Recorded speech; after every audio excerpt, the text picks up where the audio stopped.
Iran-US prepare for Oman talks after deadly protest crackdown. Iran says to hold more talks with U.S., despite Trump military threats. U.S. academic John Mearsheimer fights to purge his AI deepfakes.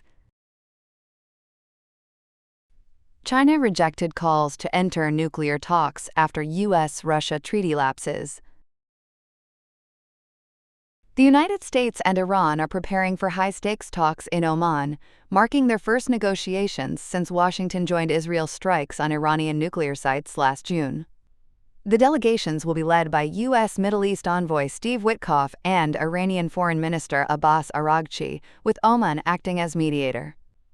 Iran says it does not want to miss any diplomatic opportunity to preserve peace and hopes Washington approaches the discussions with seriousness. Meanwhile, President Donald Trump signaled that military action remains an option, saying Iran is negotiating because it wants to avoid a potential strike as a large U.S. naval fleet moves into the region. The talks come amid heightened tensions following Iran's crackdown on nationwide protests, which rights groups say left thousands dead. Washington is pushing to curb Iran's nuclear program and also wants discussions to cover ballistic missiles and Tehran's support for regional armed groups, demands Iran has largely resisted. Global leaders are urging restraint. Germany warned of the risk of military escalation while Turkey said diplomacy must take priority over conflict. Both sides have issued strong warnings. Iran says it is ready to defend itself and could target U.S. bases if attacked, while the United States has kept its military options open.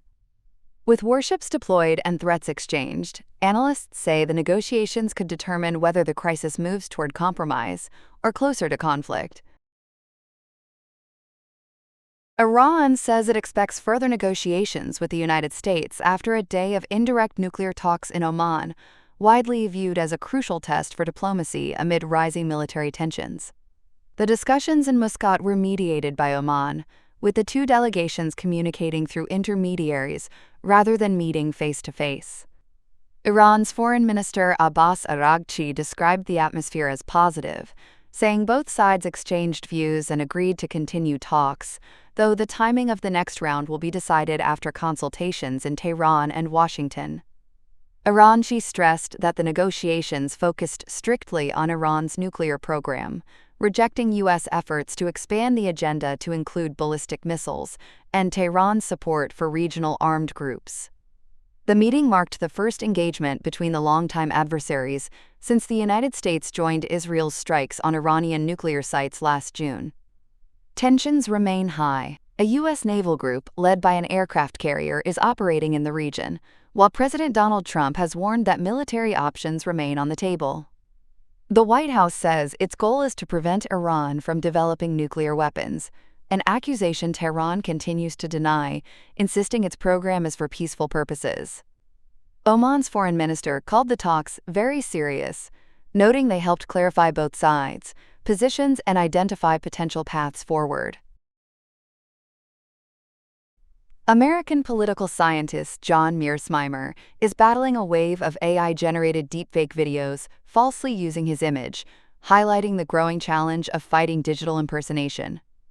The University of Chicago professor spent months urging YouTube to remove hundreds of fabricated clips, many showing him making controversial geopolitical statements he never actually made. His team identified 43 channels spreading the fake content. Some videos targeted Chinese audiences with Mandarin voiceovers, while others portrayed him commenting on tensions between Japan and China. Mearsheimer called the situation deeply disturbing, warning that such realistic fakes threaten honest public discourse. The takedown process proved slow and complicated. Because many channels avoided using his exact name or image in descriptions, his office had to file individual complaints for each video, a time-consuming effort that required dedicated staff. Even as YouTube eventually shut down 41 of the 43 channels, new ones quickly appeared with slightly altered names to dodge detection. Experts say the incident underscores a broader danger. Artificial intelligence makes it easier than ever to create convincing false content, shifting the burden onto victims to prove the material is fake. While many of the videos have now been removed, the risk of them resurfacing remains, serving as a stark warning about the growing power of AI-driven misinformation. China has refused to join negotiations for a new nuclear arms treaty following the expiration of the New START agreement, a pact that for years limited the number of nuclear warheads held by the United States and Russia. The treaty's end removes one of the last major restraints on the world's two largest nuclear powers, raising fears of a renewed global arms race. Washington says any future agreement must include China, whose nuclear arsenal has been expanding rapidly. But Beijing insists its capabilities are far smaller than those of the US and Russia, and has made clear it will not participate in disarmament talks at this stage. Currently, the United States and Russia control more than 80% of the world's nuclear weapons. China is estimated to have at least 600 warheads, significantly fewer than the roughly 800 each allowed under the now-expired treaty, though it has been adding about 100 warheads annually. Global leaders and activists have expressed deep concern. UN Secretary-General Antonio Guterres called the treaty's expiration a, quote, grave moment, warning that the risk of nuclear weapons being used is now higher than it has been in decades. Religious leaders, NATO officials, and survivors of atomic bombings have also urged restraint, fearing the world may be drifting toward another nuclear confrontation.